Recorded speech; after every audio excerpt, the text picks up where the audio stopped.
everybody, welcome back to the channel and thanks for checking this out.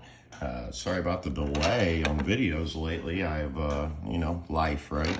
So right here we got in front of you, us together, a puzzle. It's called 2 Lit. It's a packing puzzle. It's got 5 pieces. They actually spell out 2 Lit. There's a 2, 2 L's, an I, and a T. Look at that. So it's dual meaning here, so the 2 and the 2 L's, so 2L, and then the I and the T. 2 Lit, it actually has a meaning here. It's not just to be like what the kids say these days, that something's lit. But this one is kind of lit. Feedback's been good on this one. Actually, I'm filming this for the 3rd time because I literally had someone just send me a message saying my pieces were janky. The goal with the theme on this one was it being heated. So yeah, you can kind of see the lines through these, and the edging's not going to be perfect with this blue filament, this shimmer blue. It's just the way it is. It's low temp filament, and to keep the pieces strong inside here for like some of the moves we got to do, I had to put a zigzag weave in it. But yeah, they didn't like it, I guess. But yeah, so here's the T, the 2. And the idea is to get them in here. Now, what is up with this box? There's 2 holes in it. It's got this, it's got a hole here. If you open it, you'll see it's got a cube inside moving around. So that's gonna like restrict your ability to move pieces inside of it unless they're able to move around that cube. Also, the hole may be useful for the puzzling. Obviously, probably has some use, right? But where did this come from?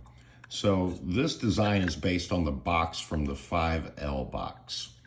Even the design cues, like the look, is based on the 5L box. I don't have a 5L box to show you. I have had a 5L box. It took about 3 attempts to get a 5L box. Actually, it's kind of coveted. And I had 2 people offer to sell me one, and then both of them rug pulled me.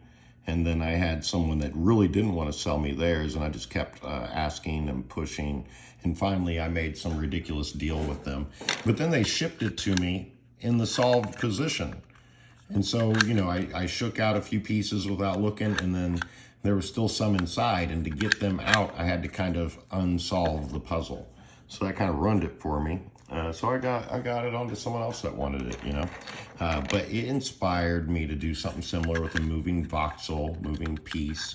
But I want to do more, and the square and the hole and the T pieces come from Rescue. Now this is a puzzle. This is based on Visitor Q, or Viz Q, by Frederick Boucher. And this is made by Cubic Dissection. So Eric Fuller took the Visitor Q design and added elements to it to turn it into like a full sequential discovery puzzle. And the only thing here that really matters, because I don't want to spoil this puzzle for anyone, is that if you see this piece right here, it is a T piece. And as such, there's holes all around this thing. And I'm sure you can imagine at some point in this puzzle, you could probably get this thing out of the hole. And it's true. It's actually true. And I would hold my ebony version by the voxel while I was doing things, and my fingernails would rub on the sides and leave marks. That bummed me out. This version doesn't do it. So the boards of Hawaiian Koa used to make the different ones, I had a softer one than this one. Look at that sheen. Anyways, I wanted some of that movement here. Now, on the 5L box, it has the 5 L's going in here. You got to pack it. It's got a square inside as well. And it has MDF, like pressed wood, with a laminate over it that gives it like gray and blue lines. So that's where this part comes from. And then I added the red in because the black eye is speckled. Gives it like a synthwave look. And then I put this on the bottom as a layer. I don't know. I think it looks cool. And then the sheen, just to kind of balance it out. So when I made the puzzle, I had the idea of a bunch of T and L pieces, right? And the hole being somewhere maybe on the side. And I gave it to Samuel, who I have like basically solved my problems. Well, I wish that worked in life, but just puzzle problems. And, I used to make magic tricks, and I did it for a living. I did it for a few years as a living. And coming up with ideas that will be something to figure out. Isn't very complicated for me, at least. I don't know, I have a knack for that. But in Magic, you had to kind of find a way to disguise it, because it's a puzzle you don't want people to solve.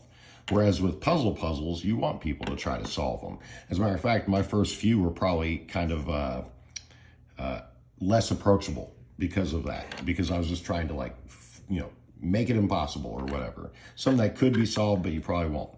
That's what I was going for. But this, I was going for a happy medium with all that. And the feedback's good on the solving of this.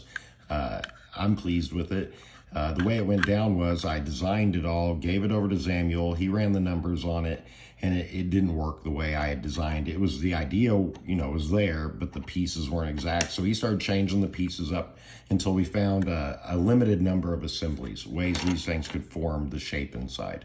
And then he picked out one that forced the movement we wanted going on inside and allowed the hole to be used, the square to be used, and it was a single solution. There was only one issue, is that a piece inside here had to turn in an unnatural way, and he didn't think it was possible because, Burr Tools doesn't do rotations, and so we talked about it a lot. We actually humored the idea of like hiding a rod right here deep inside the door, that if you got it fully open and then turned it over, you got a rod out, stick it down, have holes all around these pieces, and yeah, there's a slope there. Anyways, you go into the piece and turn it manually through the hole. But I actually ended up just making a prototype. It might have actually been this one. This is the template one. So I make all of the lining by eye. I don't have software for it.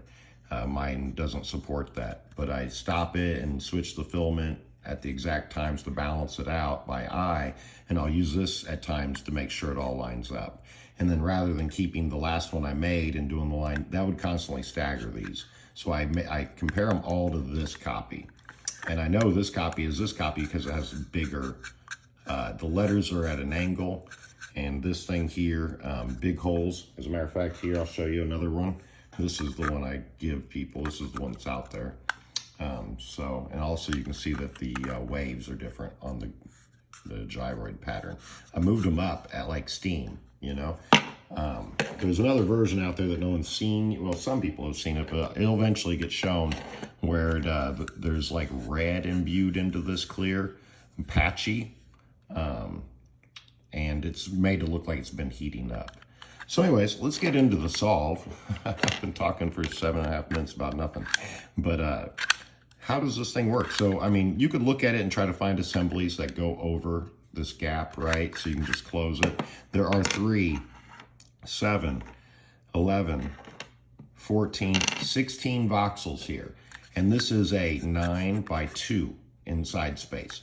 So you have 18 spaces inside, but this takes one of them. So that's 17, okay?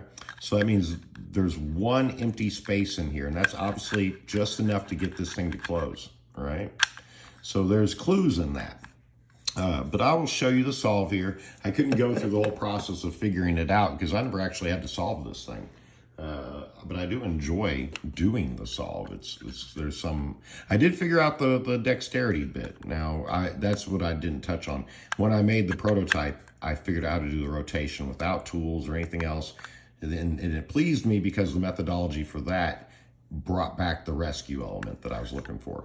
So here we go, 2 lit, 5 pieces, they all fit in here. And this is the most efficient way to solve it. This is the intended solution. So if you've already gotten this and solved it, you can compare your solve to this. This is the best I could find. If you can find a better way to do it, send it to me, tell me about it. So you're gonna open the door and you're gonna turn it upside down. So that's how this is all gonna play out. We're gonna put the T-piece in here and push it over to the right. Oops. Okay. Then we're gonna take an L piece and put it right beside it, just like that. Now comes the move. If I lean it back, the piece comes out. It's kind of hard to do on camera like this. All right, I'm holding it like this. Now you'll see this piece is locked up here. There's the cube between them holding it in place. If you just see that, it just came out like that. There's an actual move. It's hard to see it on camera though. This way, let me try to pull off. Yeah, I'm not, oops. Anyways, it's there now. But yeah, so getting this piece there, and there. There we go. Is the key to the move. Then we lean it here and push that in. Hold it in place. Tilt it back over and open. There we go. That was the hardest part. Now you're going to plug this in and close it. Now here's a trick. There's a trap here. If you turn it over like this and keep this piece on top of this piece, you'll be fine. It'll just fall down. And then you can put the bicube in. I'll show you what happens if you do it any other way. That's what I call the shutter move there. That's the L piece in there. With the bicube in there, it just lets it go side to side. If that bicube isn't in there, when you try to turn that piece, if it comes loose, it becomes kind of a pain in the ass. And then you get your S piece just like that. Oops. And then you shut the door. That's it. That's the solution to 2-lit. When you're done, it's anti-slide. Nothing wants to fall out. Obviously, that's not saying much. There's only one hole. We'll get to that in a second because I have something for that. But there you go. And then to unsolve, take that piece out, close it, tilt back, get your bicube, go around that way to let that fall, open, take this piece out, do the move backwards now. So right there's fine. Oh, there we go. Same deal, turn it over, and then this piece slides out, and then the T piece. Now about that L piece bit that I was talking about. Let's see. Let's run my day here. So we got it like this. We put this piece in, right? And I went like this to keep this balanced, like gravity on it. Let's go this way. See how that wants to slide out now? Let's say this thing gets out of this slot and turns in this way, which happens. It's happened to me several times while testing and putting this whole thing together. If I don't do it now, I'll actually be pleased. But I'm trying. No one can say I didn't try. Oh, I could probably knock it into place if I open the door on it. Anyways, this piece will turn like this. And then it is really hard to get this L right here when it's like this, or actually like this, to get back into this position. And you can't do it any other way than getting the dexterity right or sticking something in there and forcing it. So that's like a little trap, kind of like how Revomaze has. So anyway, back to this. Go there, ding, ding. Oh, became unlevel. There you go. There's that. There you go. That is 2-lit. That's how to solve it. That's how it works. And as I hinted a second ago, that's part of what I want to do is a 3-set, like a trilogy. So this is the next design. This is going to change though, so I don't mind showing you now. It's called 8 eyes because it has 8 bicubes. And the goal is to get them all stuck in here without any falling out. I thought about it a long time, and then when I finally built one and messed with it, it took me about 15 minutes to solve. So I was like, this thing could probably be more difficult. So this version here only opens this far. The cube is right above the hole. It has 8 holes in it as well. And the bottom has a spider face. And then these stripes are also supposed to give off the vibe of the spider thing as well. And then like how I did the red, except this is more even, I have the purple underneath. So as you can see, it's purple on one side. And then these cubes are in the purple with the clear. And these are gonna have straighter edges because it's just the way this filament is. But yeah, the goal is to get all the pieces in, and obviously, you know, in a way that they're not falling straight through or able to fall out when you're done. So it takes a little bit of planning, I'll say that, you know, to make a thing here that doesn't fall apart.